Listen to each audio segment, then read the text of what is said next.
So I want to mention real quickly just the amazing healing that took place at the end between Kirk and KERRION, his oldest son. It's been a very, very crazy relationship between Kirk and KERRION, and been years on top of years of them going at it, and they lost communication, stopped communicating, whatever the case may be.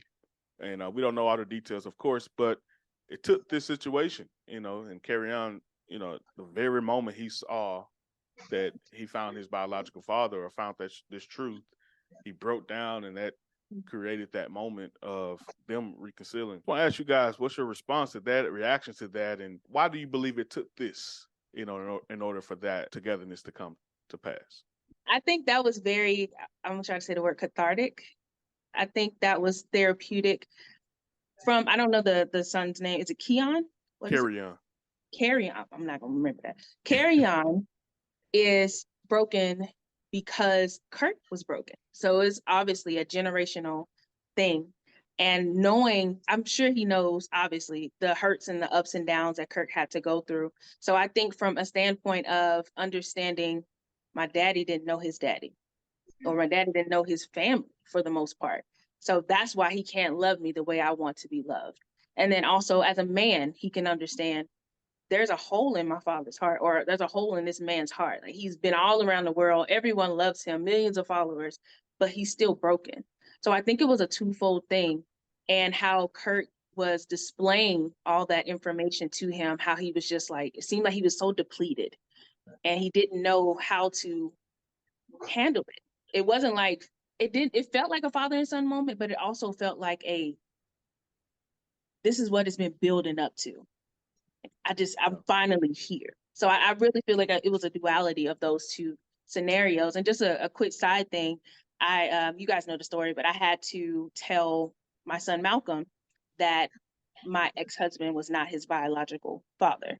And it wasn't any trickery or anything like that. People that don't know my story, it's just he was in his life at one, he wanted to be dad. It was all of that. So we're dealing with him having an emptiness right now and not knowing where he is, and where we deal with that on a daily basis. We allow God to be God. But he told me something. I told him about the Kirk thing right before we got on this interview or video. And he was saying, that's really messed up of her. I would rather know who my father is, even if he was a bad guy, rather than not knowing who he is at all. So even at 11 years old, he can comprehend knowing who he is, even if I don't want to interact with him, is way better than having that emptiness. So I think them being able to sit down and talk about it, and I really feel like it's going to heal their relationship eventually. And I'm very excited about that, because it really hurt my heart when that memo or whatever came out, voicemail of him, doing whatever.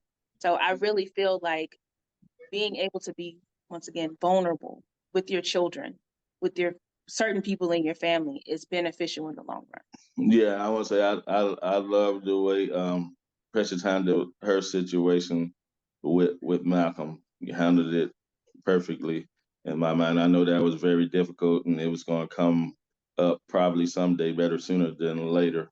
And the issue of generational curses, that was a very great, excellent point that you brought up, because that is very true. But we have to say that that's going to stop with me, whether you had a dysfunctional relationship with your father, or that don't mean you have to have one with your son. Somebody had to say, the buck stops here. We're going to start doing something different. And that's mostly going to come through Christ and not of ourselves, because the true deliverance comes from God. And but just, I love the way his son was so easily to tell his father that he forgive him and he love him. And just briefly for the record, what caused them to fall out again exactly? It's been things throughout the years. KERRION has alleged, just abuse. He's hinted at abuse. He had to flat out said it, whether that be just verbal, physical, sexual. We don't know. He just has hinted at it, and it just, and me, my first thought was his mama told him to do that. No, Kirk and his mom was like perfect together. They great co-parenters and all. They always have been. It's him. It just KERRION. He just been kind of the wild child. And Mhm. but it seems like this healed it. Yeah, and I hope they can continue to have a strong relationship going forward with Kirk and the father. And the good thing about it, this man, Kirk Franklin's dad, seemed like he's pretty successful. You see how Yeah, nice that house was, how house was nice that Right? nice. neighborhood was, and ironically, it was close to his studio and close to Right. where his kids grew up and so forth. So it was Yep. just that was just crazy how that was so connected, but so it took what going to a funeral and somebody saying he dated his mom. It took that. So Yep. that lets us know whatever's done in the dark will come to the light. Always.